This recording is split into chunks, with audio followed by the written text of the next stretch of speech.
ఆదికాండం 37వ అధ్యాయంలో మొదటి 4 వచనాలు మాత్రం చదువుతాను.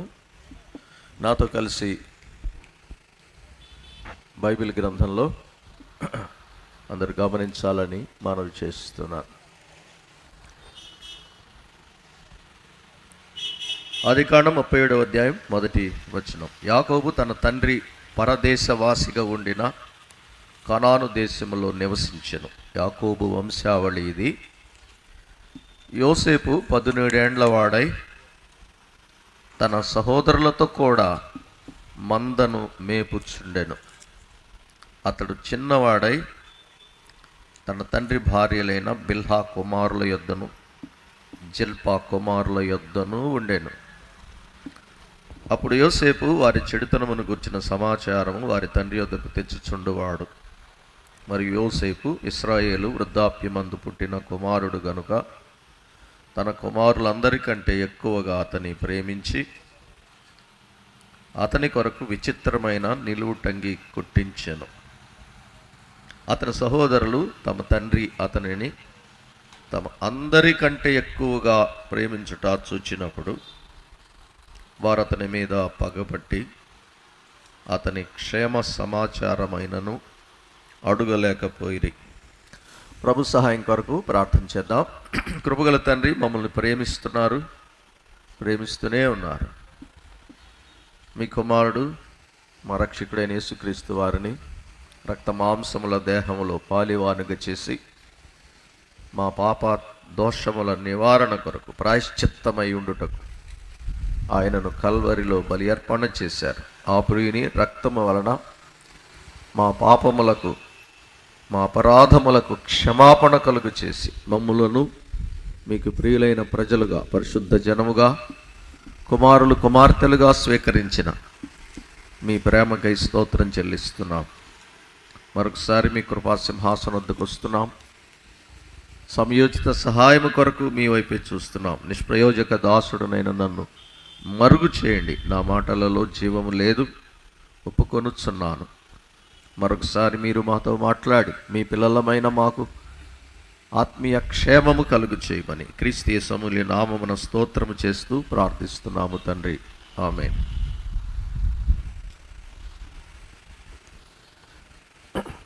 మానిటర్ కొంచెం ప్రియులరా, ఆదికాండం 37వ అధ్యాయంలో మనం ఒక ప్రాముఖ్యమైన లేఖన భాగాన్ని ధ్యానం చేస్తున్నాం. నా మట్టుకి 37వ అధ్యాయము ఒక్క అధ్యాయం ధ్యానం చేసుకోవడానికి కూడా మనకు సమయం సరిపోదేమో అనిపిస్తుంది. అద్భుతమైనటువంటి దైవ ప్రణాళిక ఈ అధ్యాయంలో దేవుడు తన ఆత్మ ద్వారా రాశారు. ప్రతి పదములో, ప్రతి అక్షరములో దేవుని ప్రజల క్షేమం కొరకు దేవుడు చేసిన ఒక కృపాసహితమైన ప్రణాళిక లేఖనాల్లో మనకు కనిపిస్తూ ఉంది. బైబిల్ అంటేనే దేవుని ప్రణాళిక. బైబిల్ అందరూ అనుకుంటున్నట్లు ఒక సామాన్యమైన పుస్తకం కాదు, మానవ విరచిత గ్రంథం కాదు. ఇది దైవాత్మ ప్రేరితమైన గ్రంథం, బైబిల్ గ్రంథం. చాలామందికి తెలియక ఆ దీవెన తృణీకరిస్తున్నారు. కానీ దేవుని ప్రజలు, దేవుని వాక్యమును ప్రేమించేవారు, దేవుని వాక్యములో దేవుడు నిక్షిప్తం చేసిన ఆ నిధులను, దీవెనలను మనం ఎంతగా ప్రభు పాదముల దగ్గర కనిపెడతామో, ప్రార్థనాపూర్వకంగా పవిత్రమైన మనస్సాక్షితో దేవుడు దినదినము మనకు అందిస్తాడు. ఆ దీవెనలు పొందగలుగుతాం. దేవుని వాక్యమే మనకి ఈవిగా అనుగ్రహించబడింది. ఆదికాండములో ప్రాముఖ్యంగా పితరుల చరిత్రను దేవుడు చాలా సవిస్తరంగా రాశాడు. అబ్రహాము, ఇస్సాకు, యాకోబులు బైబిల్ గ్రంథం అంతటికి మూల పురుషులు వీరు. వీరిలో నుండి వచ్చిన మరొక ఆశీర్వాదకారకుడు యోసేపును గుర్చిన సంగతులు చాలా వివరంగా దేవుడు రాశాడంటే ఆ వ్యక్తి దేవునికి చాలా ప్రాముఖ్యమైన వాడు, దేవుని ప్రజలకు ఆశీర్వాదకరమైన వ్యక్తి. యోసేపు 15 ఏళ్ల వయసు, అంటే చాలా చిన్నవాడు. అందుకని ఆ చిన్నవాడు అని 2వ వచనంలో ప్రస్తావించాడు. చిన్న వయసులో 17 సంవత్సరాల ప్రాయంలో తండ్రి యొద్ద నివసిస్తున్నాడు, తండ్రితో కలిసి జీవిస్తున్నాడు. మాత్రమే కాదు, తన సహోదరులతో కూడా కలిసి నివాసం చేస్తూ తండ్రి పనిలో పాలిభాగస్థుడుగా కనిపిస్తాడు ఈ అధ్యాయంలో. ఒక బాధ్యత గల కుమారుడు, విధేయత గల కుమారుడు, ప్రేమ గల కుమారుడు, క్రీస్తు మనస్సు గలవాడు. నేను చెప్పాలనుకున్న మాట, ఫిలిప్పీ పత్రిక 2వ అధ్యాయంలో క్రైస్తవ సంఘం ఎప్పుడు జ్ఞాపకం చేసుకునే మాట, క్రీస్తు యేసునకు కలిగిన ఈ మనస్సు మీరు కలిగి ఉండండి అని దైవజనుడు పౌలు గారు మొదటి శతాబ్దపు సార్వత్రిక క్రైస్తవ సంఘానికి రాశాడు. అది ఇప్పటికీ ఎప్పటికీ క్రీస్తు వచ్చే వరకు సార్వత్రిక క్రైస్తవ సంఘములోని క్రీస్తు ఆత్మగలవారు ప్రతి ఒక్కరూ దాన్ని అన్వయించుకోవాలి. క్రీస్తు మనస్సు కలిగి ఉండాలి మనం అని ఎవరికి వారికే కలగాలి. అక్కడ దైవజనుడు రాశాడు ఒక సూచనగా సంఘానికి, ఫిలిప్పి సంఘానికి, క్రీస్తు యేసు మనస్సు కలిగి ఉండండి అని. కానీ ఈరోజు మనం ఒకరికి చెప్పడం కొరకు కాదు, ప్రభువా నీ మనస్సు నాకు అనుగ్రహించని ప్రభువును అనుదినం మనం ఆయన్ని వేడుకోవాల్సిన వాళ్ళమై ఉన్నాం. ప్రభు చెప్పాడు, నేను దిన మనస్సు గలవాడను, సాత్వికుడను, మాత్రమే కాదు ప్రేమ గల మనసు. అనేక లక్షణాలు ప్రభులో చూస్తాం, కనికరము, జాలి, దయ, వాత్సల్యత, క్షమాపణ. ఆయన మనస్సుకున్న లక్షణాలు ఒక్కొక్కటి మనం కానీ మన జీవితాలకు తీసుకోగలిగితే ఆయన వచ్చే రోజుకైనా మనం వెళ్ళే రోజుకైనా ఆయన సారూప్యతలోకి మార్చబడడానికి సాధన.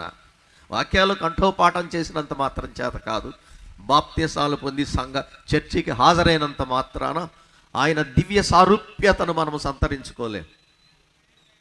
ఆయన వాక్కు, ఆయన మాట, ఆయన మనస్సు, ఆయన అడుగుజాడలు, ఆయనతో నడిచిన వాళ్ళు రాసిన మాటలు చాలా ప్రేరేపితం, అద్భుతం అండి. పేతురు విద్యావిహీనుడు, కానీ ఆయన క్రీస్తు యొక్క దైవత్వం, మానవత్వం, ఆయన తత్వాన్ని చాలా చక్కగా వివరించాడు. హెబ్రీ గ్రంథంలో రాస్తాడు, దేవుని యొక్క మూర్తిమంతమునై ఉన్నాడనే పదం, God's personality incarnated in Jesus Christ. దేవుని దైవత్వాన్ని కళ్ళకు కట్టినట్టు చూపించడమే క్రీస్తు భూలోక జీవితం. ఆయన మనస్సును ప్రజలకు ఆయన స్పష్టంగా పరిచయం చేశాడు యేసుక్రీస్తు ప్రభు. ద్వేషించిన వారిని, దూషించిన వారిని, అవమానపరిచిన వారిని సహితం ప్రేమ, క్షమాపణ, కనికరములతో పలకరించినటువంటి ప్రేమమూర్తి క్రీస్తు. ప్రపంచ చరిత్రలో ఏ గ్రంథాల్లో చూసినా శ్లాఘించిన వారిని, స్తుతించిన వారిని, సన్నుతించిన వారిని భక్తులు అన్నారు, కానీ ద్వేషించిన వారిని, దూషించిన వారిని, చివరికి అతి కిరాతకంగా చంపిన వారిని కూడా ప్రేమించి ప్రేమకు ప్రతిరూపం నేనే అని రుజువు చేసిన ఏకైక వ్యక్తి యేసుక్రీస్తు ప్రభు. అన్వేషణ చేయండి విఘ్నులారా, మతం కాదు వ్యక్తిత్వం ముఖ్యం. క్రీస్తు వ్యక్తిత్వమే చూపిస్తోంది బైబిల్. ఆయన దైవత్వం, మానవత్వం, పరిపూర్ణ వ్యక్తిత్వం ఎంత మానవ జీవితానికి ప్రభావితం చేసే వ్యక్తిత్వం అయింది. చాలామంది భక్తులు పాత నిబంధనలో ఆ క్రీస్తు ఆత్మను, క్రీస్తు యొక్క మనస్సును కలిగి జీవించారు క్రీస్తు సాక్షులుగా. అందుకే మన కోసం వారి చరిత్రలు రాయబడ్డాయి. యోసేపు చిన్నవాడు, 17 సంవత్సరాల ప్రాయంలో తండ్రికి విధేయుడై దేవునికి ఇష్టడుగా బ్రతుకుతున్నప్పుడు తన సొంత ఇంటిలోనే తనకు సమస్యలు ఉన్నాయి. కుటుంబ సమస్య. ఒక్కరు కాదు, ఇద్దరు కాదు, 10 మంది అన్నలు, ఒక్క తండ్రి రక్తం పంచుకు పుట్టిన తోబుట్టువులు. ఒక్క తండ్రి రక్తం పంచుకు పుట్టిన తోబుట్టువులు తన సొంత అన్నలే ఆయన్ని ద్వేషించడం అనుదినము అనుభవిస్తున్నాడు. ప్రతిరోజు ద్వేషం ఎదుర్కొంటున్నాడు. మనం ఈ అధ్యాయంలో చాలాసార్లు చదువుతూ ఉన్నాం. 4వ అధ్యాయంలో 4వ వచనంలో, 5వ వచనంలో, 8వ వచనంలో రోజు రోజుకి వారికి తమ్ముని మీద ఉన్న ద్వేషం పగగా మారింది. మరింత మరింత మరింత మరింత ఎంతవరకు వచ్చిందంటే ఇంక ఈరోజు చంపేయాలి వీడిని అన్నంత స్థాయికి మానవుని పగ చాలా ప్రమాదకరమైంది. తోటి మనుష్యుడిని తోటి మనుషుడే చంపేస్తున్నాడు. మృగాలు చంపుతాయి అంటే ఆహారం కోసమే, ద్వేషమే ఉండదు వాటికి. ఆహార సేకరణలో ఎదుటి ప్రాణిని చంపడం అనేది వాటి సహజ ధర్మం. కానీ మనుష్యుడు తన తోటి మనుష్యుడిని చంపుతున్నాడంటే ద్వేషం, అసూయ, స్వార్థం, పశువుల్లో లేని గుణం. చాలాసార్లు మనం పశువుల్ని మా మాదిరి చెప్తాం, చెప్పకూడదండి నువ్వు పశువు లాంటి వాడు అని. పశువులు చాలా మంచివి, ఏదో సామెతగా వాడుకుంటాం వాటిని. కానీ అది వాటి ధర్మం. సింహం లేడిని చంపితేనే దానికి ఆహారం. తోడేలైనా సింహమైనా వాటి ఆహారం కొరకు మాత్రమే వాటికంటే చిన్న జీవులు చంపుతాయి, కానీ ద్వేషం కాదు. కానీ మానవుడు ఒక్కడే తోటి మనుష్యుడిని చంపుతున్నాడు, బాధిస్తున్నాడు, ద్వేషిస్తున్నాడు, వెలివేస్తున్నాడు. అమానుషత్వం ఇది. మానవత్వం కాదు, అమానుషత్వం. చూడండి, ఇక్కడ మనం చూస్తాం, ఓ చిన్నవాడు, పసివాడు, చిన్నప్పుడే అమ్మను కోల్పోయి ప్రేమకు దూరం అయ్యాడు. తల్లి ప్రేమకు, తల్లి ఆప్యాయతకు, తల్లి అనురాగానికి దూరం అయిపోయిన వాడిని దగ్గరకు చేసి తమ్ముడిని లాలించి ఆదరించి అన్నల సోదర ప్రేమను పంచాల్సిన వాళ్లే వాని మంచితనం, వాని భక్తి, వాని నీతిని చూసి అసూయ చేత, ఇక్కడే చదివాం మనం 11వ వచనంలో, తండ్రి ప్రేమను సంపాదించుకున్నాడు, తండ్రి ప్రేమను పొందుకున్నాడు, దైవ భయం కలిగి పెరుగుతున్నాడు. నేను జ్ఞాపకం చేసే విషయం ఏంటంటే, అలాంటి ద్వేషించే అన్నల మధ్య బ్రతకడం సాధ్యమా, సామాన్యమా? ఎంత దుర్భరం! ఒక్క ఇంటిలో ఒకరినొకరు ద్వేషించుకుంటూ కలిసి బ్రతకడం చాలా కుటుంబాల్లో ఉంది. ఇది ప్రపంచంలో కుటుంబం అంటేనే ప్రేమ, అన్యోన్యత, వాత్సల్యం, అనురాగం. అందుకే దేవుడు కుటుంబాన్ని సృష్టించింది. దేవుడు మతాన్ని సృష్టించలేదు, దేశాన్ని సృష్టించలేదు. ఏకంగా ఇంతమంది పక్షులు వచ్చినట్టు గుంపులు గుంపులు రాలేదు మనుషులు. ఒక్క మనుషుడే, అతనికి తోడు ఒక స్త్రీ, భార్యాభర్త. కుటుంబంతో ప్రారంభమైంది దేవుని రాజ్యం. ఒక కుటుంబంతో ప్రారంభమైంది దేవుని రాజ్యం. వారిద్దరి మధ్య ప్రేమ, అన్యోన్యత, అనురాగాన్ని పెట్టాడు ఆయన. పెళ్లి ప్రసంగాలు వింటాం క్రైస్తవ వివాహాల్లో. పురుషుడు తన తల్లిని తండ్రిని విడిచి తన భార్యను హత్తుకోవాలి అన్నది దైవాజ్ఞ, చట్టం. స్త్రీ తన సొంత భర్తను ప్రేమించాలి, దైవ చట్టం అండి ఇది. ఊరికే బైబిల్ సూత్రాలు రాయలేదు బైబిల్లో. బైబిలే దేవుని చట్టం, దేవుని మాట, ఆజ్ఞ. జీవితకాలం ప్రాణం విడిచే వరకు, మరణం వారిని వేరు చేసే వరకు భార్యాభర్తల మధ్య దేవుడు కోరుకున్నది ప్రేమ, అన్యోన్యత. అప్పుడే కలిసి బ్రతకగలరు చివరి వరకు. వారిద్దరి గురించి దేవుడు ఏం చెప్పాడు? మంచి మాట చెప్పాడు. వారు ఏక శరీరమై ఉందురు అన్నాడు. అంటే ఉండాలి అని అర్థం. యేసుప్రభు వారు దాన్ని భూమి మీదకి వచ్చిన తర్వాత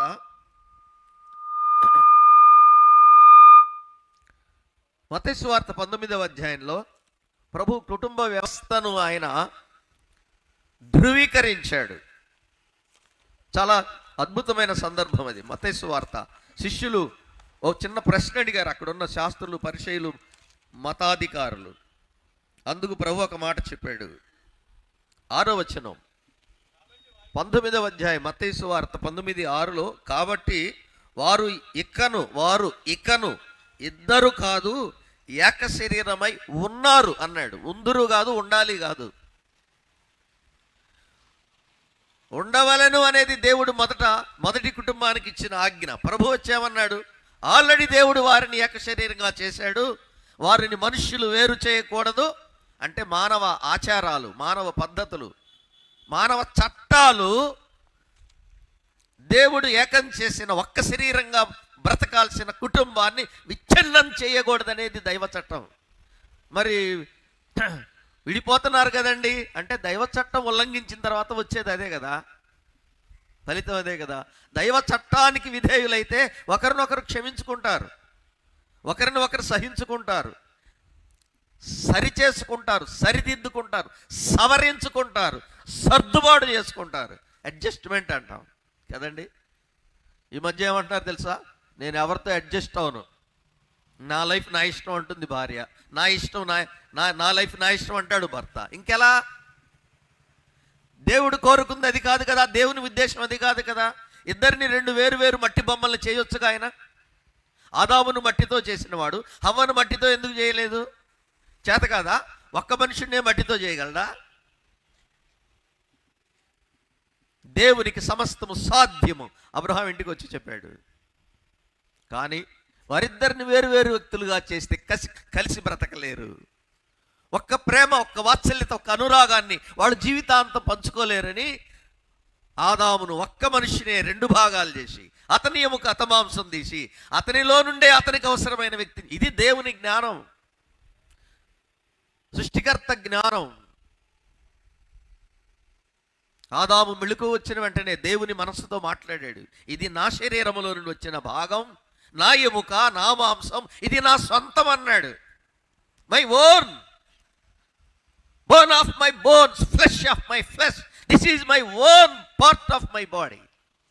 అది కదండి దేవుని ఉద్దేశం. ఊరికే ఏదో వివాహం తంతు చేయలేదు దేవుడు. ఇప్పుడు వివాహం తంతు అయిపోయింది, అంతే, తంతుగానే మిగిలిపోయింది. అందుకే కుటుంబాల్లో ఏకతం లేదు. చదువుకున్నాం, పెద్ద పెద్ద జ్ఞానాలు వచ్చాయి. ఇంకా విచారం ఏంటంటే న్యాయశాస్త్రం చదివిన వాళ్ళు కూడా కలిసి ఉండలేకపోతున్నారు, న్యాయం చెప్పేవాళ్ళు కూడా కలపలేకపోతున్నారు. మానవ న్యాయశాస్త్రం కూడా కుటుంబాలను కలపడానికి ప్రయత్నం చేస్తోంది, కానీ ఎంతకీ వాళ్ళు ఏకం కానప్పుడు తప్పనిసరి పరిస్థితుల్లో వాళ్ళకి డివోర్స్ శాంక్షన్ చేస్తుంది న్యాయశాస్త్రం. మధ్యలో ఒక గ్రేస్ పీరియడ్ ఇస్తున్నారు, వాయిదాలేసి. ఎందుకో తెలుసా? ఈలోపు వాళ్ళలో ఏమైనా ప్రేమ చిగురిస్తుందేమో, ఒకరినొకరు క్షమించుకుంటారేమో. అంటే దేవుడు కూడా న్యాయంలో కొంత కృపను ఆయన చేకూర్చాడు. కానీ మనుషుడు తన అహం, ఈగో అంట. ఈ రోజుల్లో ఈగో ఎక్కువైంది. నేను బతకలేనా, నాకు మంచి ఉద్యోగం ఉంది, డబ్బు ఉంది, ఆదాయం ఉంది, నా కుటుంబం గొప్పది, మా తల్లిదండ్రులు గొప్పవాళ్ళు, మా వంశం గొప్పది, నాకు వెనుక చాలామంది ఉన్నారని అలా ఆలోచిస్తున్న వారు కొంతమంది. అయితే ఈ మధ్య మీరు కూడా కొన్ని డిబేట్స్ చూసుంటారు. అసలు నాకు పెళ్ళి అక్కర్లేదు, భర్త అక్కర్లేదని వీళ్ళు, నాకు భార్య అక్కర్లేదు అనుకునే విద్యావంతులండి వీళ్ళు. మళ్ళీ పోనీ పామర్లు అనుకుంటే పామర్లు ఐక్యంగానే ఉంటున్నారు. ప్రపంచంలోనే అత్యంత ఉన్నత జ్ఞానాన్ని సంపాదించిన వాళ్ళు కూడా రాజ్యాంగంలో రాసిందా వివాహం చేసుకొని కలిసి ఉండాలని? అంటే నువ్వు రాసుకో ఒక రాజ్యాంగం. దేశానికి చట్టం లేదా? క్రైస్తవులకు దేవుడు చట్టం ఇవ్వలేదా? ఆదిలో ప్రపంచ మానవుడికే ఇచ్చాడు చట్టం. వాళ్ళిద్దరూ కాదు, ఒక్క శరీరం. నిన్ను సృష్టించిన దేవుని కంటే నువ్వు జ్ఞానం గలవాడవా? నాకు అవసరమైన వ్యక్తితో నేను కాంట్రాక్ట్తో బతుకుతాను, అతడు నేను కలిసి ఉంటాం, ఆమె నేను కలిసి ఉంటాం, 5 ఏళ్ళు కావచ్చు, 10 ఏళ్ళు కావచ్చు. మా ఇద్దరికి నచ్చినప్పుడు విడిపోతాం.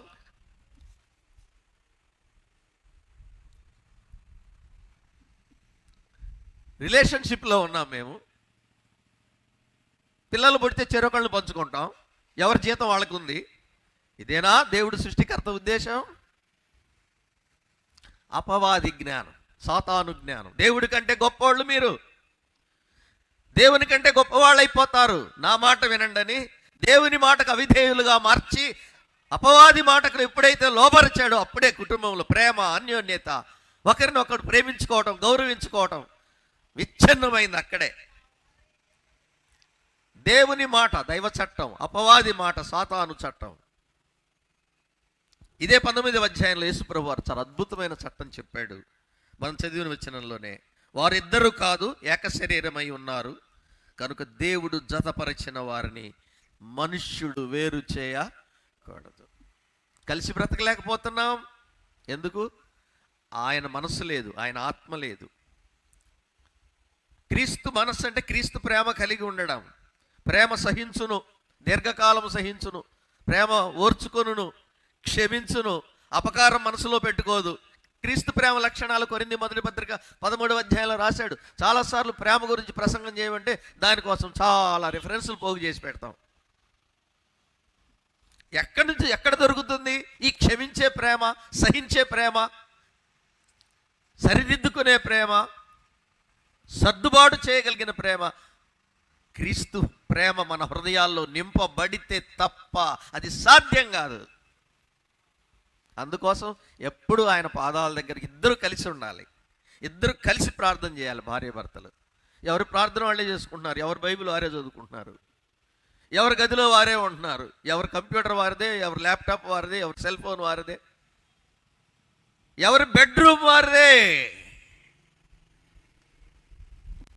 అందరూ కాదు, కొందరైనా లేరా? కలిసి ప్రార్థన చేసుకోలేకపోవడానికి కారణం ఏంటి? కలిసి బైబిల్ చదవలేకపోవడానికి కారణం ఏంటి? ఆ క్రీస్తు ప్రేమ కొరవడింది. ఇక్కడ సొంత అన్నదమ్ములే, ఒక్క తండ్రి రక్తం పంచుకు పుట్టిన వాళ్ళే ద్వేషించారు. లోకంలో చూస్తాం మనం, అన్నదమ్ముల మధ్య సఖ్యత లేదు. ఎక్కడొస్తుంది? తండ్రి ఆస్తి పంపకాలప్పుడు వస్తుంది. వాడికి ఎక్కువ ఇచ్చాడు, నాకు తక్కువ ఇచ్చాడు. వాడికి మంచి పోర్షన్ వెళ్ళింది, నాకు ఎక్కడదో చివరిది వచ్చింది. అక్క చెల్లెళ్ళు మూడు కదే, అమ్మ బంగారం అంతా వాళ్ళకి ఎక్కువ ఇచ్చారు, వీళ్ళకి ఎక్కువ ఇచ్చారు. కొన్ని స్థలాల్లో అలాగే ఉంది. ఆస్తుల కోసం తరతరాలు కోర్టుల చుట్టూ తిరిగేటువంటి అన్నదమ్ములు ఉన్నారు. సివిల్ కోర్ట్స్లో కేసులు చూడండి, దాయాదులు పిత్రార్జితం కోసం. ఈలోపు ఒకరినొకరు పిలుచుకోవడం లేదు. శుభకార్యాల్లో వీళ్ళ పిల్లలు కూడా ఎవరి పిల్లలు ఎవరికో కూడా తెలియదు. పెదనాన్న ఎవరో తెలియదు, చిన్నాన్న ఎవరో తెలియదు, చిన్నమ్మ ఎవరో తెలియదు. పెద్దమ్మ పిల్లలకి చిన్నమ్మ పిల్లలకి కూడా సంబంధాలు లేవు. మేనమామ మేనత్త పిల్లలకు పలకరింపులు కూడా లేవు. ఒక తరము ప్రేమ లేని ఎడబాటుతో గతించిపోతుంటే రాబోయే తరములో ఎవరికి చెందారో కూడా తెలియని స్థితి. ఆస్తుల కోసం, పిత్రార్జితం కోసం తల్లి తండ్రి బ్రతికొండగానే ఇంటిని రెండు ముక్కలు చేస్తున్నారు. తల్లి తండ్రి బ్రతికొండగానే వాళ్ళకేదో ఒక మూలన షెడ్ వేసేసి పంచుకొని బంగాళాలు కట్టుకుంటున్నారు. ఇదేనా దేవుడు ఇచ్చిన ఆశీర్వాదం? ఇది నిజముగా ఆశీర్వాదమేనా? అలా తల్లిదండ్రులను క్షోభ పెట్టి దిక్కులేని వాళ్ళని చేసి. తెలిసిన విషయాలు ఉన్నాయి నాకు హృదయంలో, అందుకే నాకు చాలా బాధగా ఉంది. తల్లి బ్రతికొండగానే తల్లి ఒంటి మీద బంగారాన్ని బాగాలేసుకున్నారు అన్నదమ్ములు. నాన్న చనిపోగానే ఆస్తి పంచుకున్నారు, ఇల్లు అమ్ముకున్నారు. మళ్ళీ అమ్మ బ్రతికే ఉంది. వాళ్ళు కష్టపడి ఏదో స్కూల్ టీచర్లుగానో ఎలాగో వాళ్ళు రూపాయి పోగు చేసుకొని అమ్మ కొంచెం బంగారం ఒంటి మీద ఉంటే ఆమె ఒంటి మీద ఉన్న వస్తువులను కూడా తల్లి చనిపోయాక పంచుకోవడం వేరు. ఎక్కడున్నాం మనం?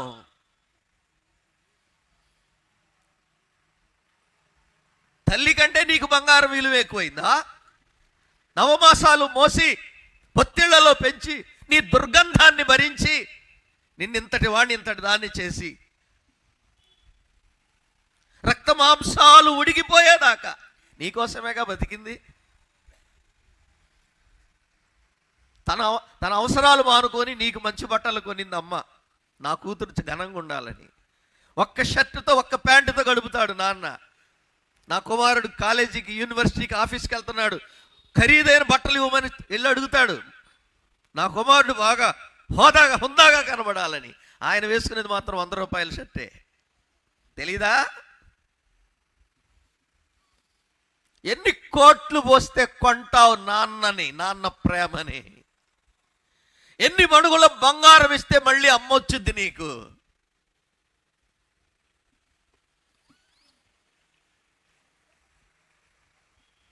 ఆది యందు నిర్మించిన వాడు తన ప్రేమతో కట్టిన కుటుంబం ఈరోజు సాతానుడు విచ్ఛిన్నం చేస్తున్నాడని తెలుసుకోకపోతే చివరికి ఆ ప్రేమను అక్షరాల్లో చదువుకోవాల్సింది తప్ప మన పిల్లలకు మనం వారసత్వంగా ప్రేమను ఇవ్వలేం. ఇప్పటికీ పలకరించుకొని అక్క చెల్లెళ్ళు ఉన్నారు, ఇప్పటికీ పలకరించుకొని అన్నదమ్ములు ఉన్నారు. పిల్లల పెండ్లిళ్ళకు కూడా పిలుచుకోలేకపోతున్నారు. భరించాడు యోసేపు, భరిస్తున్నాడు కానీ ద్వేషించలేదు అన్నల్ని. కారణం చెప్పనా? సహించే క్రీస్తు ప్రేమ ఆయనలో ఉంది, క్షమించే క్రీస్తు మనస్సు ఆయనలో ఉంది. ఖచ్చితంగా చెప్తాం మనం. ఆయన దగ్గర మనకులాగా ఈ బోధలు బైబిలు ఇంత వివరణ లేదే. తన హృదయములో దేవుని ధర్మశాస్త్ర సారము వ్రాయబడిన వ్యక్తి యోసేపు. కలిసి ఉండలేకపోవడానికి చాలాసార్లు ఆస్తులు అడ్డం వచ్చాయి. ఒక్క మాట గుర్తు చేస్తాను అంతే, ఎక్కువ వచనాలు నేను చూపించాలనుకోవడం లేదు. రండి,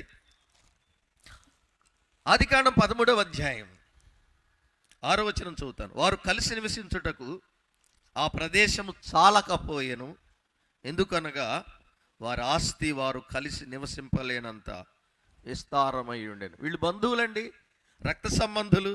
8వ వచనంలో అంటాడు పెద్ద ఆయన, మనము బంధువులము, మనకు కలహం ఉండకూడదు. ఆహా, అబ్రహాము లోతు ఇద్దరు ఒకే కుటుంబం, రక్త సంబంధులు. దేవుని పిలుపుకి లోబడి వచ్చిన అబ్రహాముతో కూడా లోతు వచ్చాడు. అంతవరకు బాగానే ఉంది. వచ్చినప్పుడు ఆస్తి లేదు, కానీ దేవుడు దీవించాడు. అబ్రహాముతో పాటు లోతును కూడా దీవించాడు దేవుడు. కారణం, లోతు కూడా యెహోవాను నమ్మిన వ్యక్తి. పేతురు 2వ పత్రికలో రాశాడు, నీతిమంతుడైన లోతు అని రాశాడంటే నీతిగా బ్రతికినందుకు కాదు. యెహోవా యందు విశ్వాసం ఉంచిన ఏ వ్యక్తినైనా ఆయన నీతిమంతునుగా ఎంచుతాడు. అబ్రహాము దేవుని నమ్మెను, అది అతనికి నీతిగా ఎంచబడిను. ప్రపంచంలో ఉన్న మనమందరము కూడా నీతిమంతులుగా పుట్టినందువలనో నీతిమంతులుగా బ్రతుకుతున్నందువలనో దేవుడు మనల్ని నీతిమంతులుగా ఎంచలేదు. నీతిమంతుడైన క్రీస్తును మనం విశ్వసించిన ఏక కారణమును బట్టి ఆరోపించాడు మనకి తన నీతిని. ఆరోపింపబడిన నీతి మనం నీతిమంతులు అనబడడానికి. నా పిల్లలు వీళ్ళు నీతిమంతులు, నేను నీతిమంతుడను, తాను నీతిమంతుడును, క్రీస్తు యేసునందు విశ్వాసముంచు వారిని నీతిమంతులుగా తీర్చువాడైన కృపచేత నీతిమంతులుగా తీర్చబడ్డాం. లోతు కూడా అలాగే, అందుకే రాయబడ్డాడు. కానీ బ్రతుకులు క్రియలు లేవు. కానీ అబ్రహాముతో ఉన్నంతకాలం దీవించబడ్డాడు. ఆస్తి పెరిగిన తర్వాత వాళ్ళు కలిసి ఉండలేకపోయారు. ప్రియులారా, ఇది చాలా బాధాకరం. విడిపోయాడు, మళ్ళీ ఆస్తిని శత్రువులు దోచుకెళ్ళిపోయారు. సొదొమలో కాపురం పెట్టినప్పుడు మళ్ళీ ఆస్తి తిరిగి తెచ్చివ్వడానికి అబ్రహామే అవసరమయ్యాడు. చెప్పండి, ఇప్పుడు సాతాను దోచుకున్నాడు, మళ్ళీ ప్రభువే నింపాలి. కలిసి ఉండలేని స్థితి. చాలా చోట్ల ప్రత్యేకంగా ఉండాల్సిన పరిస్థితులు ఉన్నాయి, కానీ ఉండలేకపోతున్నారు. రండి, కొరింథీ మొదటి పత్రిక 1వ అధ్యాయం. కొరింథీ మొదటి పత్రిక 1వ అధ్యాయం 10వ వచనం చదువుతాను. సహోదరులారా, మీరందరూ ఏకభావముతో మాట్లాడవలననియు, మీలో కక్షలు లేక ఏక మనస్సుతోనూ ఏక తాత్పర్యముతోనూ మీరు సన్నద్ధులై ఉండవలననియు మన ప్రభు అయిన యేసుక్రీస్తు పేరట మిమ్మును వేడుకొనుచున్నాను. నా సహోదరులారా, మీలో కలహములు కలవని మిమ్మును గూర్చి క్లొయో ఇంటి వారి వలన నాకు తెలియవచ్చెను. మీలో ఒకడు నేను పౌలు వాడను, ఒకడు నేను అపొల్లో వాడను, మరి ఒకడు నేను కేఫా వాడను, ఇంకొకడు నేను క్రీస్తు వాడనని చెప్పుకొనుచున్నారని నా తాత్పర్యము. క్రీస్తు విభజింపబడి ఉన్నాడా? పౌలు మీ కొరకు సిలువ వేయబడిన పౌలు నామమున మీరు బాప్తిసం పొందితిరా? క్రైస్తవ సంఘాల్లో కూడా ఐక్యత విచ్ఛిన్నమైపోయింది. ఇర్రెస్పెక్టివ్ ఆఫ్ డినామినేషన్, ప్రతి శాఖలో, ప్రతి డినామినేషన్లో, ప్రపంచవ్యాప్తంగా సార్వత్రిక క్రైస్తవ సంఘంలోనే విభేదాలు, విచ్ఛిన్నత ప్రారంభమైంది, కొనసాగుతోంది. వ్యక్తుల అభిమానం కొంత, ఫలానా వ్యక్తి మా నాయకుడు, ఆయన నాయకత్వం కిందే మేమందరం ఒక గ్రూప్గా ఉంటాం. ఆదిలోనే వచ్చింది, ఆది సంఘంలో ఈ గ్రూప్ భావం. పౌలు గారు నిస్వార్థపరుడు, నా పేరు మీద సంఘం పెట్టొద్దు, నా పేరు మీద గ్రూపును సృష్టించొద్దు. క్రీస్తే. పౌలు సిలువ వేయబడ్డా? నేను మీకోసం సిలువ వేయబడ్డానా? నా రక్తం చిందించానా మీకోసం? క్రీస్తే కదా మన కొరకు రక్తం చిందించింది. కాబట్టి మనం క్రీస్తే. సంఘమునకు శిరస్సు క్రీస్తు, సంఘం శరీరం, అంతే. ఏకత్వం, సార్వత్రికత, యూనివర్సాలిటీ. స్వార్థం లేని సేవకులు వాళ్ళు, మొదటి అపోస్తలులు. ఇప్పుడు చిన్నవాడు కూడా తన కోసం ఒక సంఘం పెట్టుకోవాలి. ఎందుకు? నాకు పెద్ద సంఘంలో పదవి ఇవ్వలేదు, నన్ను పెద్దను చేయలేదు, లేకపోతే మధ్యలో పదవి ఇవ్వలేదు, అధ్యక్షుడో ఉపాధ్యక్షుడో ట్రెజరరో ఏదో ఒకటి ఇస్తే కానీ నేను ఈ సంఘంలో ఉండను. ఇవ్వకపోతే నా వాళ్ళందరిని తీసుకెళ్ళిపోతా, నేను కూడా గ్రూప్ పెడతా. కోరహు, దాతాను, అభిరాములు సంఖ్యాకాండం 16వ అధ్యాయంలో యెహోవా చేత అభిషిక్తులైనటువంటి మోషే అహరోనులకు విరోధముగా పోగుపడ్డారు. దైవజనుడు వచ్చి కాళ్ళ మీద పడ్డాడు. లేవీ కుమారులారా, దేవుడు యాజకత్వం ఇచ్చాడు మీకు, ఆయన మందిరములో పరిచర్య ఇచ్చాడు, యాజకత్వం కూడా కోరుకోవడం న్యాయం కాదు.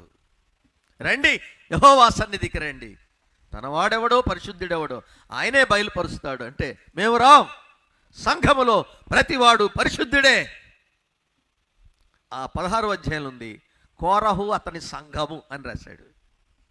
అంటే యెహోవా సమాజమును విడిచిపెట్టి కోరహు తన కోసం ఒక సమాజాన్ని సృష్టించుకున్నాడు. బైబిల్ ఎరిగిన వాళ్ళకి తెలుసు కదా, ఎవరున్నారు? భార్యలు, పిల్లలు, బంధువులు, రక్త సంబంధులు. ఇదొకటి ఈ రోజుల్లో క్రైస్తవ సంఘంలో వచ్చిన పెద్ద ఇది, మావాడు మావాడు మావాడు మావాడు. బంధు ప్రీతి ఒక లోపం అయితే జాతి భేదం మరొకటి. క్రీస్తు రక్తముతో కొనబడిన సార్వత్రిక సంఘానికి ఈ రోజున క్రీస్తు ప్రేమ ఐక్యత కరువవడానికి కారణం ఇది కాదా? నేను ఏ శాఖను దృష్టిలో పెట్టుకొని మాట్లాడలా. సార్వత్రిక సంఘములో ఏ శాఖను తీసుకున్నా, ఏ స్థానిక సంఘం, లోకల్ చర్చి సహవాసం తీసుకున్నా తప్పనిసరిగా శరీరానుసారులు ఇలాంటి వాళ్ళు, కోరహు, దాతాను, అభిరాములు. కొరింథీ సంఘములో బయలుదేరిన భేదాలు కలిగించే వాళ్ళు ఉన్నారు. కారణం చెప్పనా? వారు నిజముగా క్రీస్తు రక్తం చేత విమోచింపబడిన వారు కారు, క్రీస్తు ఆత్మ గలవారు కారు, యేసు క్రీస్తు యొక్క శిరసత్వపు అధికారాన్ని గౌరవించేవాళ్ళు కాదు. వారే శిరసత్వం వహించాలనే భావన గలవాళ్ళు, ప్రధానత్వం కోరుకునేవాళ్ళు. రాశాడు కదా. ఇందుకోసం ఏం చేస్తున్నారు? క్రీస్తు శరీరాన్ని మొక్కలు చేసేస్తున్నారు. ఒకడు కేఫావాడు, ఒకడు పౌలు వాడు. చూసారా? బయట వాళ్ళు అడుగుతున్నారు, ఏమండి క్రైస్తవులకి ఇన్ని శాఖలు అవసరమా, ఇన్ని శాఖలు అవసరమా, ఒక్క దేవుడు ఒక్క బైబిల్ అంటారుగా అన్నారు. చాలా కారణాలు ఉన్నాయి, 1-2 గుర్తు చేస్తాం మీకు. ఎందుకంటే సవరించుకోవాలి. క్రీస్తు ఒక్క శరీరం, ఒక్క రక్తం ఆయన మన కొరకు బలి అర్పించేశాడు. బంధుప్రీతి, దాన్ని ఖండించాడు అబ్రహాం. మనం బంధువులు, మనకు కలహములు ఉండకూడదు. ఒక మాట చదువుతాను నేను. అపోస్తలుల కార్యముల గ్రంథం 6వ అధ్యాయం 1వ వచనం. అపోస్తలుల కార్యముల గ్రంథం 6వ అధ్యాయం 1వ వచనం. ఆ దినములలో శిష్యుల సంఖ్య విస్తరించున్నప్పుడు అనుదిన పరిచర్యలో తమలోని విధవరాంటను చిన్న చూపు చూచిరని హెబ్రీయుల మీద గ్రీకు భాష మాట్లాడు యూదులు సనగసాగిరి.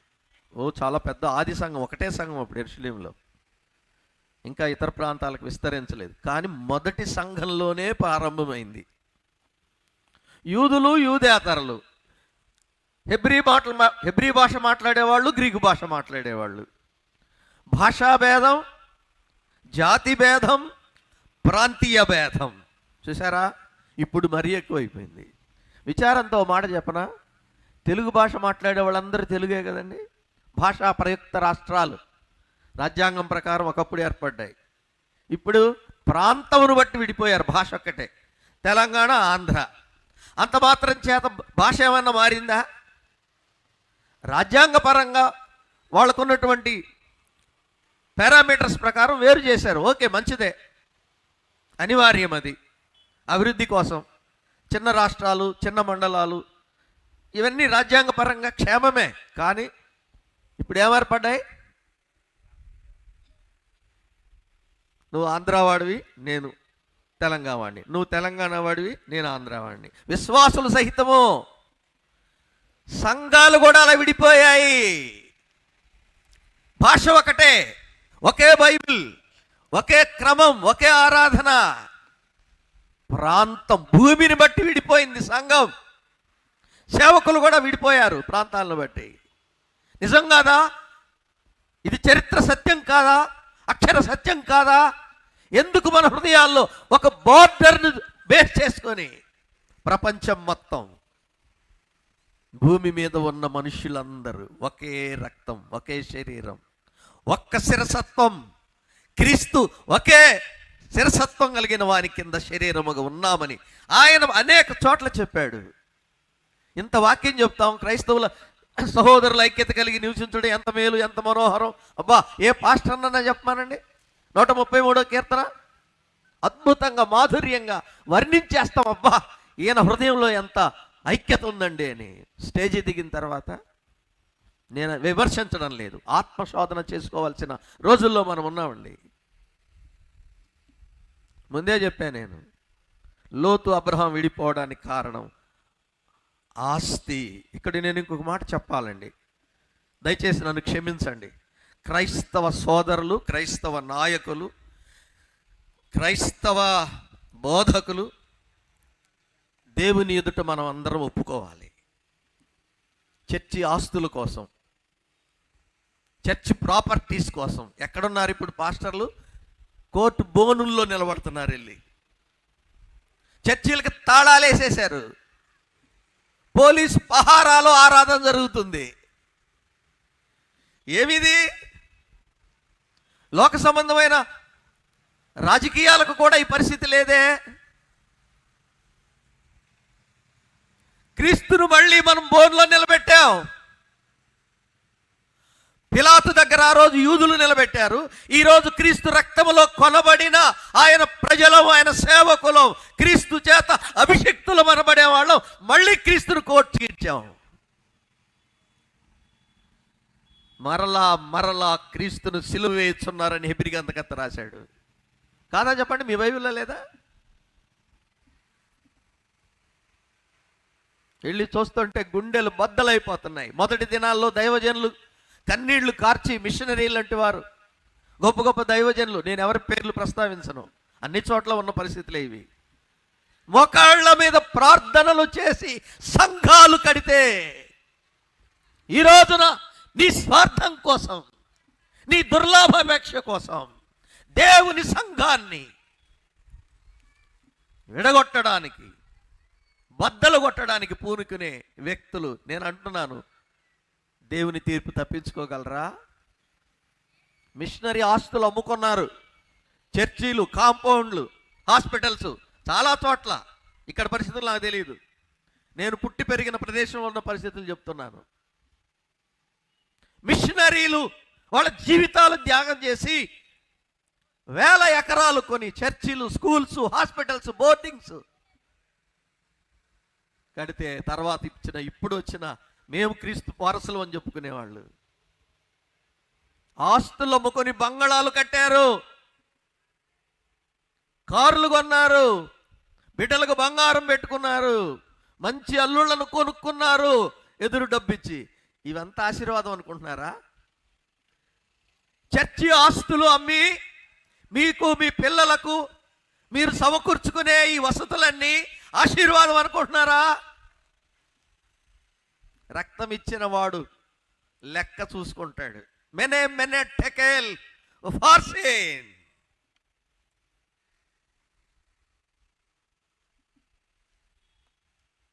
రెండోది ఇక్కడ చదివాం మనం 6వ అధ్యాయంలో, జాతి భేదం, భాషా భేదం. అపొస్తలుల కార్యముల గ్రంథం 10వ అధ్యాయం 28వ వచనం. అప్పుడు అతడు అన్యజాతి వానితో సహవాసము చేయుట అయినను, అట్టివాని ముట్టుకొనుట అయినను యూదునకు ధర్మము కాదని మీకు తెలియను. అయితే జాగ్రత్తగా ఈ మాట వినండి, ఏ మనుష్యుడును నిషేధింపదగిన వాడని అయినను అపవిత్రుడైనను చెప్పకూడదని దేవుడు నాకు చూపించాడు. ఇది సార్వత్రిక క్రైస్తవ నియమం, క్రీస్తు నియమం. ప్రతి క్రైస్తవ సేవకునికి, సంఘమును నడిపే సంఘ కాపరికి, సంఘ నాయకులకు ఉండవలసిన అవగాహన. ఏ మనుష్యుడు నిషేధింపదగిన వాడు కాడు. క్రైస్తవ్యం, బైబిల్లో దేవుడు చెప్పేది ఏంటంటే అంటరానితనం, జాతి భేదం. మన భాషలో చెబితే కులం అంటారు, మళ్ళీ దానికి పెద్ద విపరీతార్థాలు తీస్తారు. జాతి భేదం అంటే అర్థమైపోతుంది. అందుకని ఇక్కడ ఈయన చాలా మంచి మాట చెప్పాడు. ఈయన అన్యజాతి వానితో సహవాసం చేయడం, అలాంటి వాడిని ముట్టుకోవడం కూడా యూదునికి ధర్మశాస్త్రం ప్రకారం నిషేధమే. అంటే అంటరానితనం, అది టచ్ మీ నాట్, అన్టచబిలిటీ. కానీ మనం బోర్డుల మీద, స్కూల్స్లో గవర్నమెంట్ ఆఫీసుల్లో చూస్తాం గోడల మీద అన్టచబిలిటీ ఈజ్ క్రైమ్, అంటరానితనము నేరము. ఆహా, మంచి మంచి పెద్ద పెద్ద అక్షరాలతో కదండి. మరి ఉందా మన కార్యాలయంలో, మన డిపార్ట్మెంట్లో, మన దేవాలయంలో? క్రైస్తవ దేవాలయం గురించి మాట్లాడుతున్నా నేను. మనమేమో అంటున్నాం బయట ఎవరో మనల్ని అంటున్నారు వారిని చేశారని. అసలు అది ఆ జబ్బు ఉన్నదే మనలో. ప్రక్షాళన క్రైస్తవ సంఘములో మొదలవ్వాలి.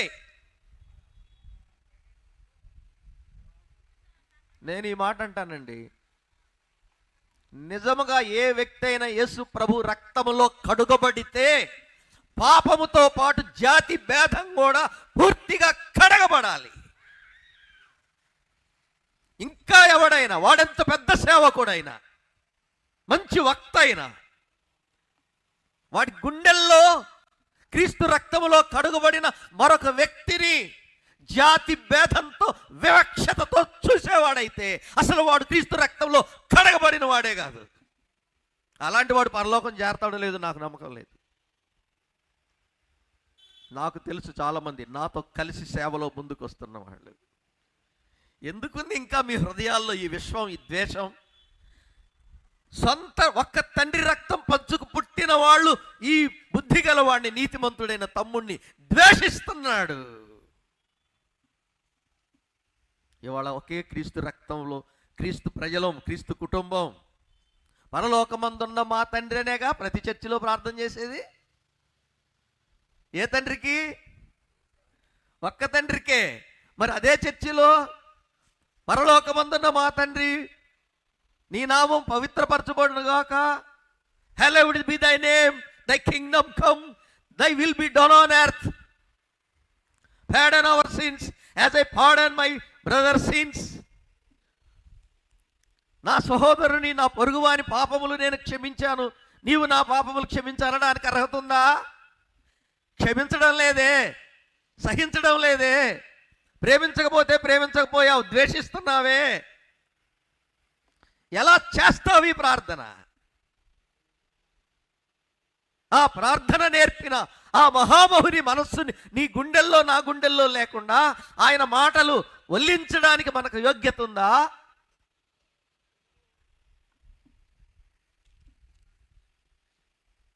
క్రీస్తుకు జాతి భేదం లేదు. అన్ని జాతుల వారు ఆయన దగ్గరికి వచ్చారు, అందరిని ముట్టుకున్నాడు ఆయన. అన్టచబిలిటీ లేనివాడు యేసు ప్రభు ఒక్కడే.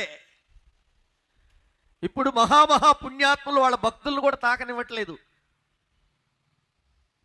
భక్తుల్ని, వాళ్ళకంటే తక్కువ స్థాయిలో ఉన్న మరికొంతమంది గురువుల్ని, ఉంటుంది కదండి రాష్ట్ర స్థాయి, దేశ స్థాయి, మండల స్థాయి, ఈ గురుమండలాలు, ఈ గురుమండలాల్లో ఉండే చిన్న గురువుల్ని పెద్ద గురువులు ముట్టుకోనివ్వట్లా.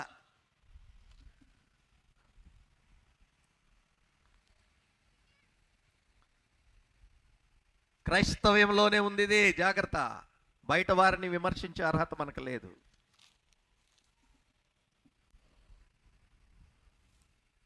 ఆయన అడగాలి, ప్రభువా మళ్ళొకసారి మమ్మల్ని కడుగయ్యా నీ రక్తంలో, ఇంకా నా హృదయంలో ఆ కల్మషము పేర్కొని ఉంది. దావీదు ఎంత బాగా ప్రార్థన చేశాడు, నీవు నన్ను కడుగుము, పాపము పోవునట్లు బాగుగా కడుగుము. Renew in me a new heart, give me the joy of salvation. మళ్ళీ మళ్ళీ కడుగు, నాలో ఇంకా పరిపూర్ణమైన పవిత్రత, నీ పవిత్రత నాకు రాలేదు. ఇవాళ మనం అందరం, ప్రతి ఒక్కళ్ళం కూడా ఆ కరుణామయుడిని, పవిత్రుని పరిమళ రక్తంలో మరోసారి ప్రక్షాళన చేసుకోవాల్సిన అవసరం ఉంది. వ్యక్తిగత జీవితాలు, కుటుంబాలు, సంఘము, సేవకులము.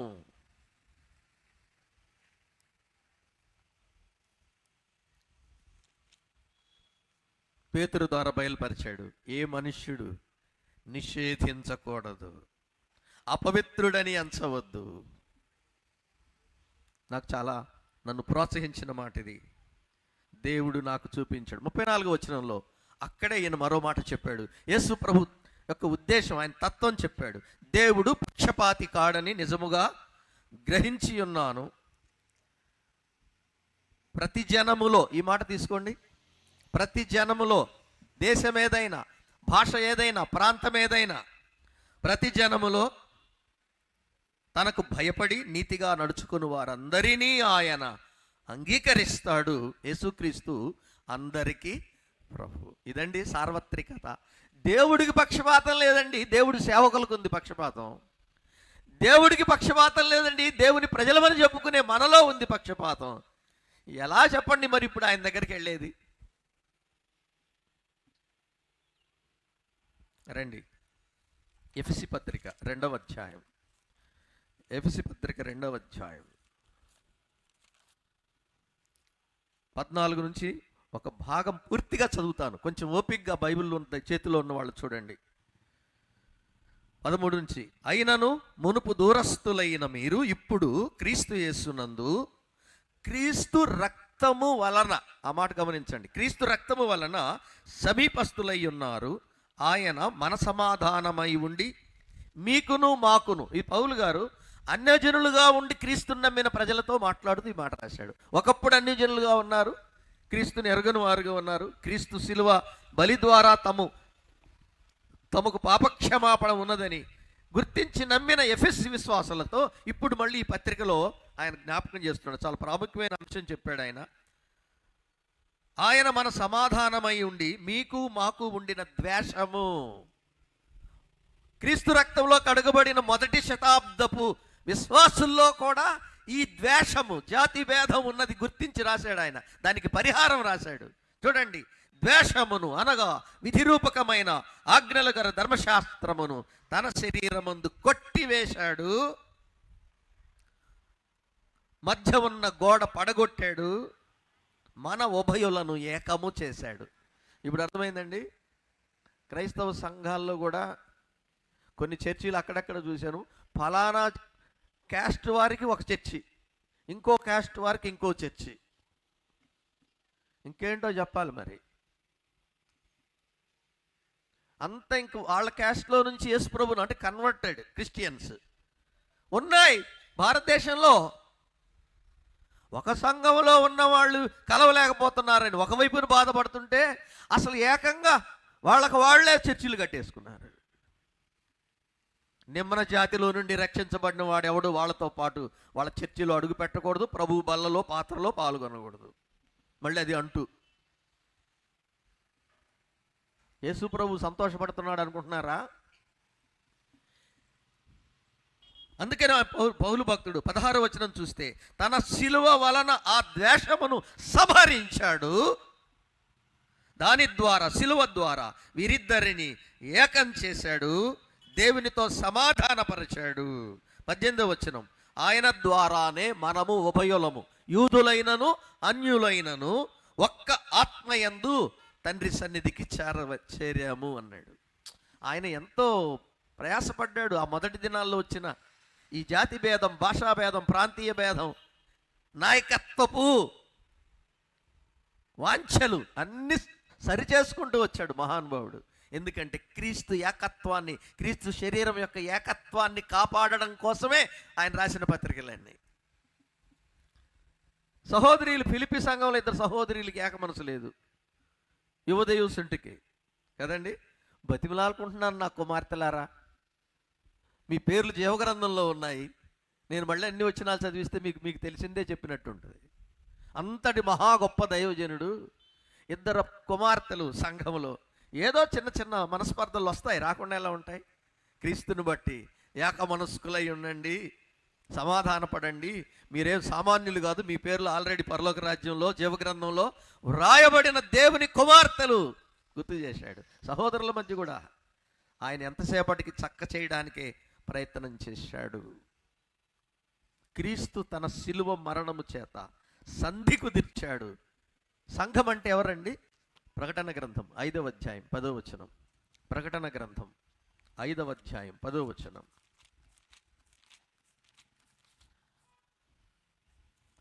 చాలా అద్భుతమైన ఘట్టం ఇది. మనం సంఘం ఎత్తబడిన తర్వాత పరలోకములో ఆరాధన, ఒకే ఆరాధన ఉంటుంది. ఈ ఒకే ఆరాధన చేసేవాళ్ళు ఏం చేస్తున్నారు చూడండి.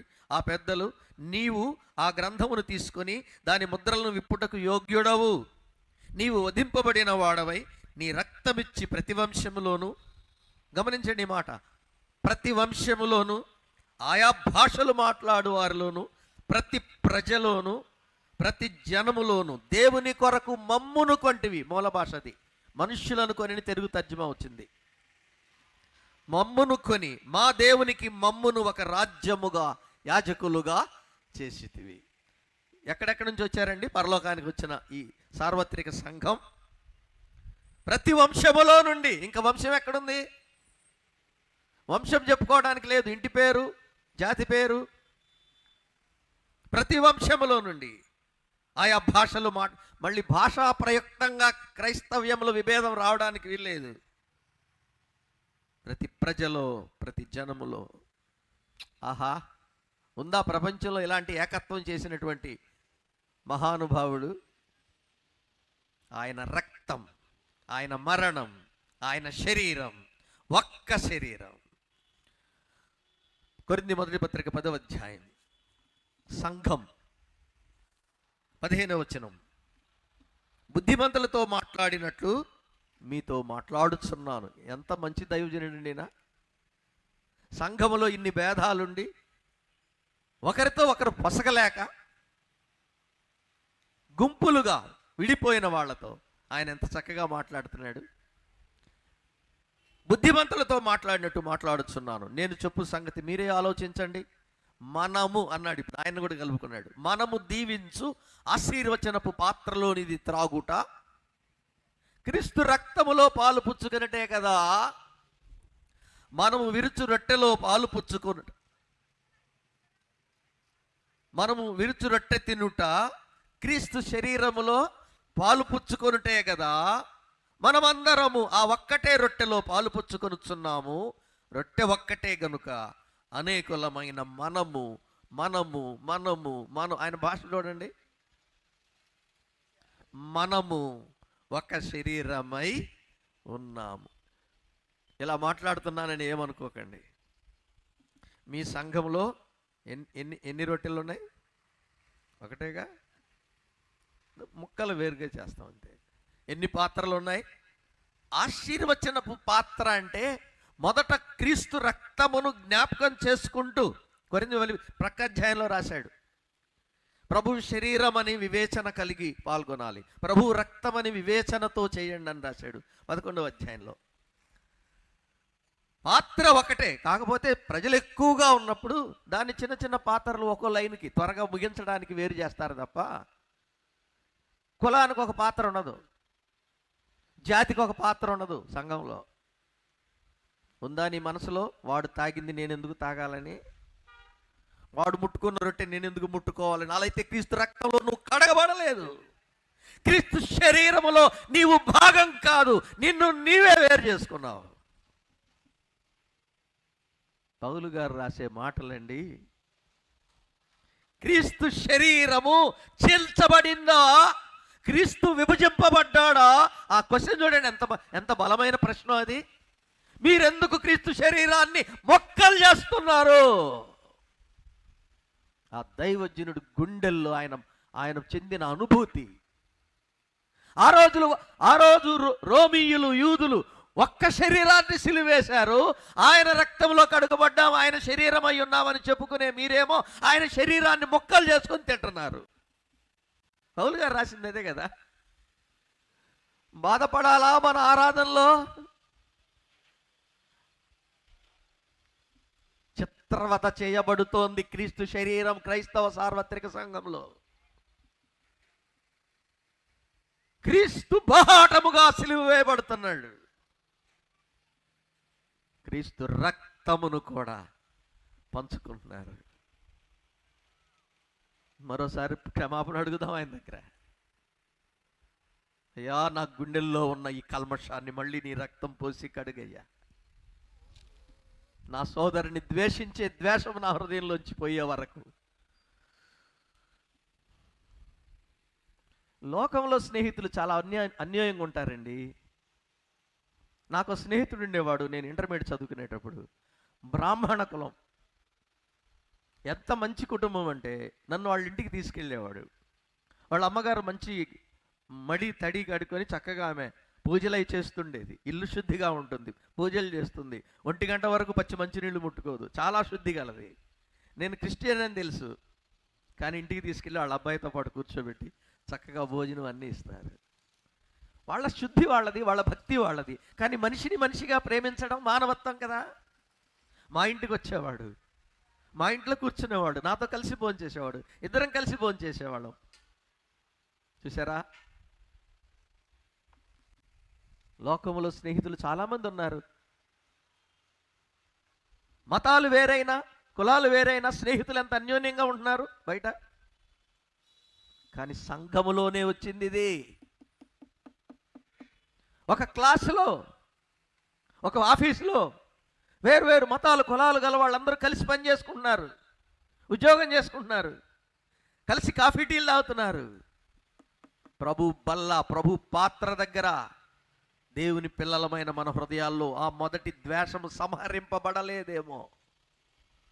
మళ్ళీ అందుకనే క్రీస్తు రక్తమును ఆశ్రయించాలి.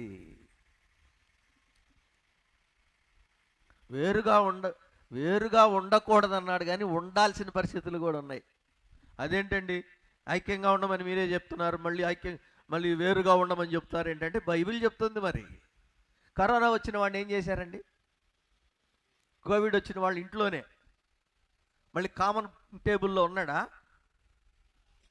క్వారంటైన్, సపరేట్ రూమ్, సపరేట్, వాడికి వేరుగా ప్లేటు, గ్లాసు, బెడ్, టవలు అన్నీ వేరే. ఎందుకు చెప్పండి? మళ్ళీ మనకి ఇన్ఫెక్ట్ అవ్వకుండా ఉండడానికి. ధర్మం అది, ఆరోగ్య ధర్మం. రండి, అపోస్తల కార్యముల గ్రంథం 2వ అధ్యాయం. దేనిలో ఐక్యంగా ఉండాలో చెప్పాడు, దేనిలో ఐక్యంగా ఉండకూడదో చెప్పాడు. అపోస్తల కార్యముల గ్రంథం 2వ అధ్యాయం ప్రారంభం నుంచే దేవుడు తన పవిత్రత, పరిశుద్ధత, ప్రత్యేకత చెప్పాడు. రండి, ఒక్క మాట చదువుతాను, 40వ వచనం చదువుతాను. ఇంకను అనేక విధములైన మాటలతో సాక్ష్యం ఇచ్చి మీరు మూర్ఖులకు ఈ తరము వారికి వేరై రక్షణ పొందండి. రక్షణ పొందడానికి నువ్వు వేరవ్వాలి, ప్రత్యేకించబడాలి. ఎవరితో? మతమును బట్టి కాదు, కులమును బట్టి కాదు, భాషను బట్టి కాదు, ప్రాంతమును బట్టి కాదు.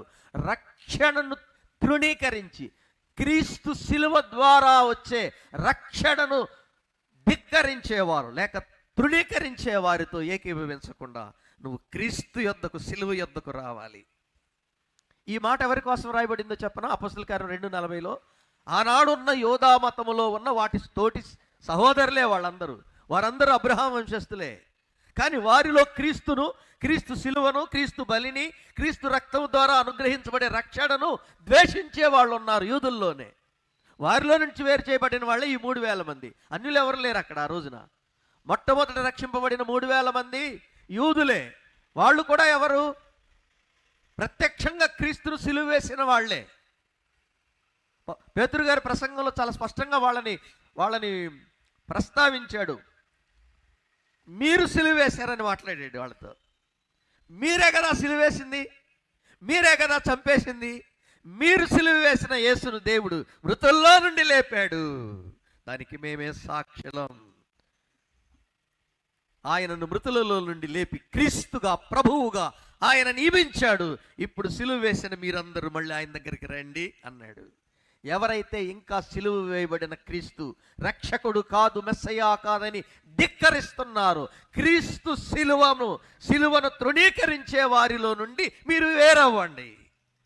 క్రీస్తు సిలువ సువార్తను వ్యతిరేకించే వారిలో నుండి వేరైతేనే రక్షింపబడతారు.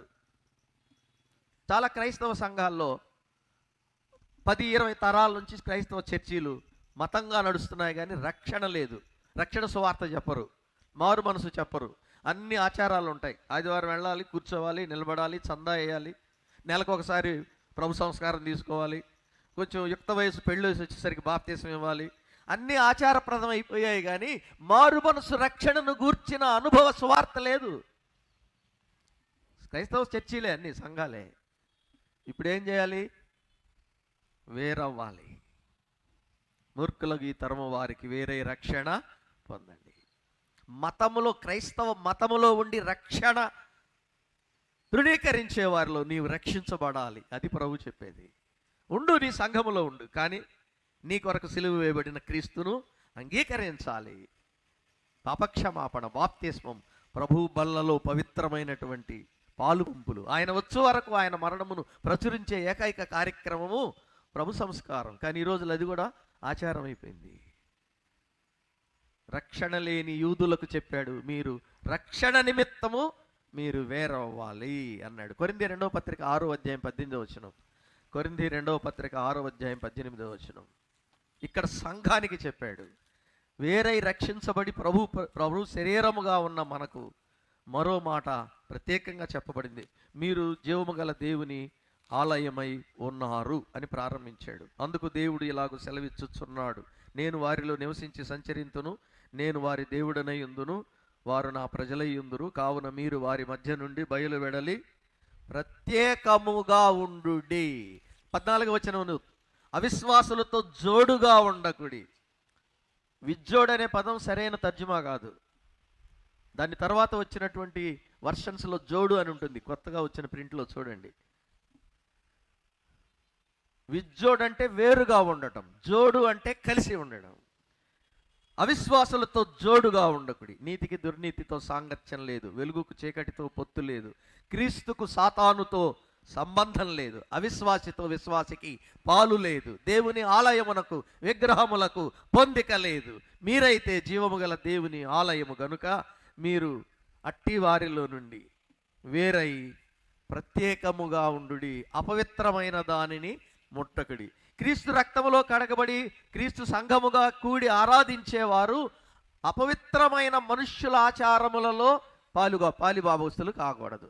పరుల పాపములలో పాలివాడవై ఉండకమని తిమోతికి రాశాడు. ఇక్కడ కొంతమంది అనొచ్చు, అదేంటండి మరి అవిశ్వాసులు అంటే మన చుట్టూ ఉన్న వాళ్ళు అవిశ్వాసులే కదా. క్రీస్తుని నమ్మని వాళ్ళు ఎవరైనా బైబిల్ భాష ప్రకారం అవిశ్వాసులే. అయితే వాళ్ళతో అసలు ఏం సంబంధం లేకుండా ఉండాలా? 5వ అధ్యాయం కొరింథీ మొదటి పత్రిక ఒకసారి రండి. పౌలు గారి భాష ఎంత బ్యాలెన్స్డ్గా రాశాడో చూడండి. కొరింథీ మొదటి పత్రిక 5వ అధ్యాయం 9-10 వచనాలు. జారులతో సాంగత్యము చెయ్యవద్దు అని నా పత్రికలో మీకు రాసి ఉంటిని, అయితే ఈ లోకపు జారులతోనైనను లోబులతోనైనను దోచుకొని వారితోనైనను విగ్రహారకులైనను ఏమాత్రము సాంగత్యము చేయవద్దని కాదు, అలాగైతే ఈ లోకములో నుండే వెళ్ళిపోవలసి వచ్చును. ఇలా వినండి, క్రీస్తును యేసుక్రీస్తు ప్రభువును రక్షకునిగా అంగీకరించమంత మాత్రాన వాళ్ళందరూ అపవిత్రులు కాదు.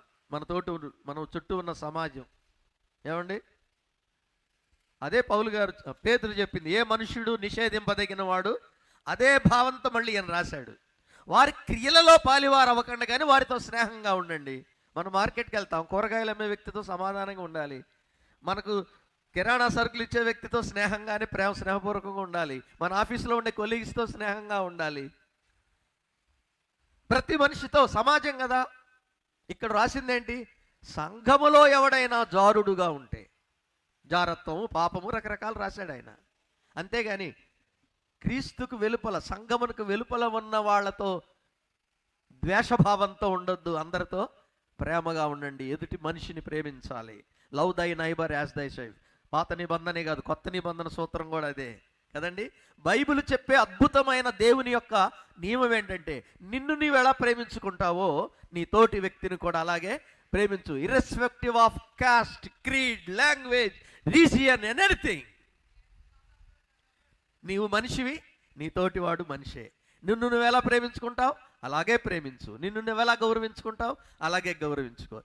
ఎవరు చెప్పగలరు ఇది? ఆయన వచ్చి చేసి చూపించాడు భూమి మీద. చూసారా ఎంత అద్భుతమో. కనుక అపవిత్రమైన క్రియల విషయంలో, ప్రవర్తన విషయంలో వేరుగా ఉండాలి. తెస్సలోనిక మొదటి పత్రిక వ్యక్తిగత ప్రత్యేకత చెప్పాడండి. 4వ అధ్యాయం 3, 4, 5 వచనాలు. మీరు పరిశుద్ధులగుటయే అనగా మీరు జారత్వమునకు దూరముగా ఉండుటయే దేవుని చిత్తము. మీలో ప్రతివాడు దేవుని ఎరుగని అన్యజనుల వలె అన్నాడు. కామాభిలాష యందు కాక పరిశుద్ధత యందును ఘనత యందును తన ఘటము అంటే శరీరమును ఎట్లు కాపాడుకోవాలని ఎరిగి ఉండుట దేవుని చిత్తం. ఇది ప్రత్యేకత, సెపరేషన్, శాంటిఫికేషన్, సాల్వేషన్. 3 ఉంటాయి బైబిల్ సూత్రాలు. ప్రత్యేకించబడాలి, సెపరేషన్. పవిత్రపరచబడాలి, శాంక్టిఫికేషన్. సాల్వేషన్, రక్షణ పొందాలి. ఈ 3 కలిసి ఉంటేనే రక్షింపబడిన జీవితం. తెస్సలోనిక రెండవ పత్రిక 3వ అధ్యాయం 6వ వచనం. సహోదరులారా, మా వలన పొందిన బోధన ప్రకారము కాక, జాగ్రత్తగా గమనించాలి ఈ మాట. సహోదరులారా, మా వలన పొందిన బోధన ప్రకారము కాక అక్రమముగా నడుచుకొని ప్రతి సహోదరుని నుండి తొలగిపోవాలనని మన ప్రభు అయిన యేసుక్రీస్తు పేరట మీకు ఆజ్ఞాపించుచున్నాను. తెస్సలోనిక సంఘానికి 2వ పత్రిక 3వ అధ్యాయం 6వ వచనంలో చాలా నిష్కర్షగా రాశాడు ఒక సత్యాన్ని ఆయన. అపోస్తలుల ద్వారా ఇవ్వబడినది అపోస్తలుల బోధ, పరిశుద్ధులందరికీ ఒక్కసారే అప్పగింపబడిన బోధ అన్నాడు యోధ తన పత్రిక 3వ వచనంలో.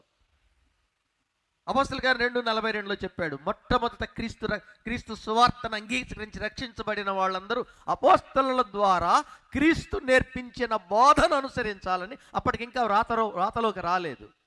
అపోస్తలులు ప్రభు ఇచ్చిన పద్ధతిని క్రీస్తు నమ్మిన వారు ఎలా నడుచుకోవాలో నేర్పిస్తూ వచ్చారు. అది తర్వాత వ్రాతలోకి వచ్చింది. అదే మన చేతిలో ఉన్న కొత్త నిబంధన.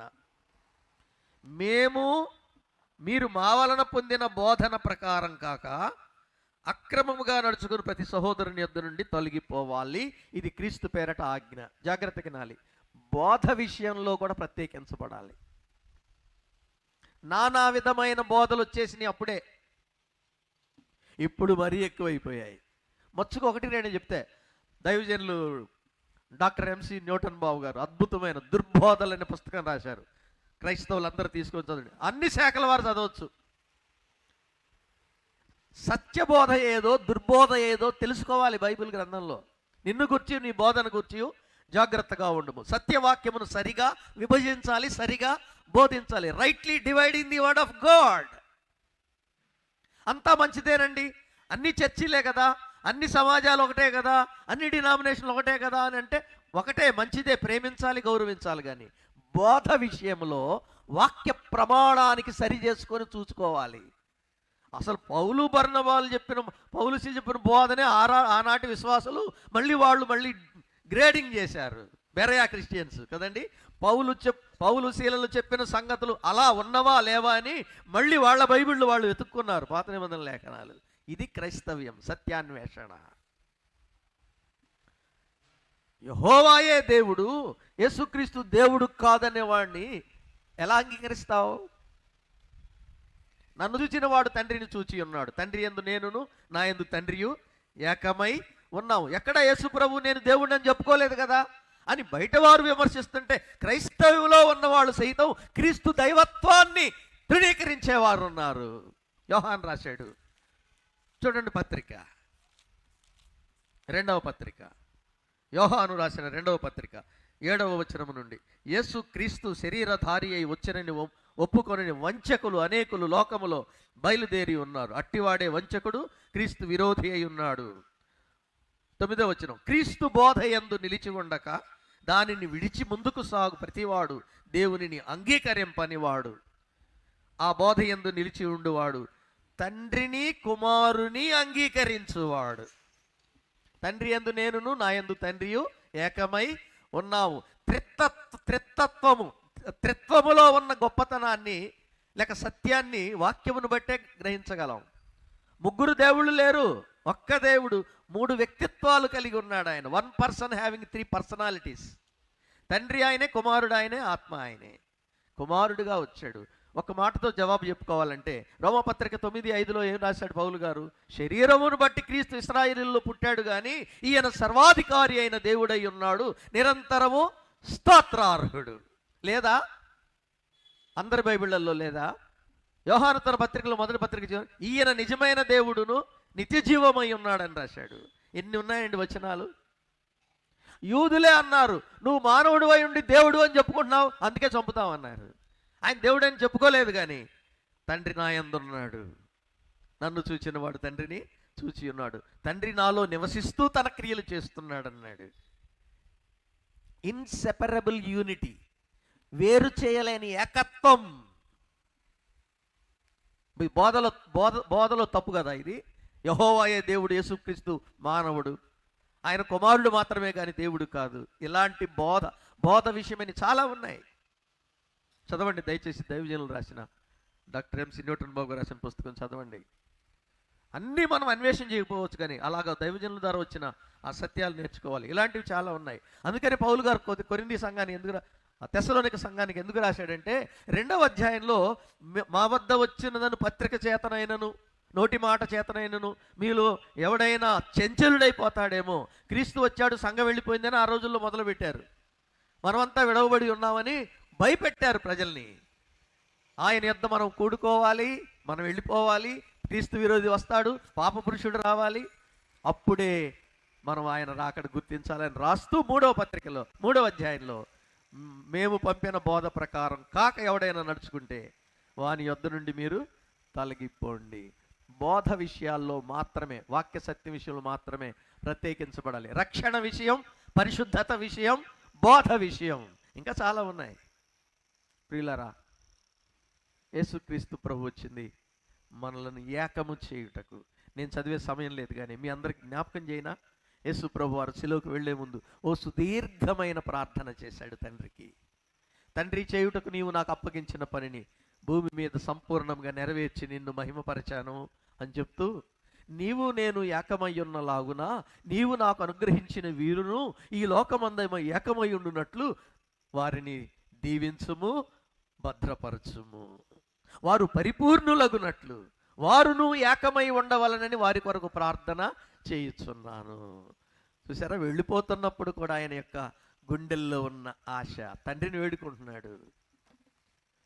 నా శిష్యులు మాత్రమే కాదు, వీరి వలన వాక్యము విని అంగీకరించిన వారందరూ ఏకమవ్వాలి. ఏ మతమైనా, ఏ జాతి, ఏ భాషమైనా, నీవు నాకు అనుగ్రహించిన వాక్యమును నేను వారికి అనుగ్రహించాను, ఆ వాక్యమును అంగీకరించిన వారందరూ. అంటే ఇప్పుడు చెప్పండి, మతము, కులము, భాష, దేశం ఏది ఏమైనా క్రీస్తు ఒక్క నామములో, ఒక్క రక్తములో, ఒక శరీరముగా ఏర్పరచబడిన మనమందరము ఆయన వచ్చినప్పుడు ఒకే సంఘముగా ఎత్తబడబోతున్నాం. పెళ్లి కుమార్తె ఒక్కతే ఉంటుంది, ఇంకొక పెళ్లి కుమార్తె లేదు, పవిత్రురాలైన కన్యక. అట్టి ప్రియుని కొరకు ఆయన అనుగ్రహించిన ప్రేమ, సమాధానం, ఏకత్వాన్ని కాపాడుకుంటూ ఆయన శరీరములో, ఆయన రక్తములో పాలు పుచ్చుకొని ఆయన ప్రేమలో వర్ధిల్లుదముగాక. ఆమేన్.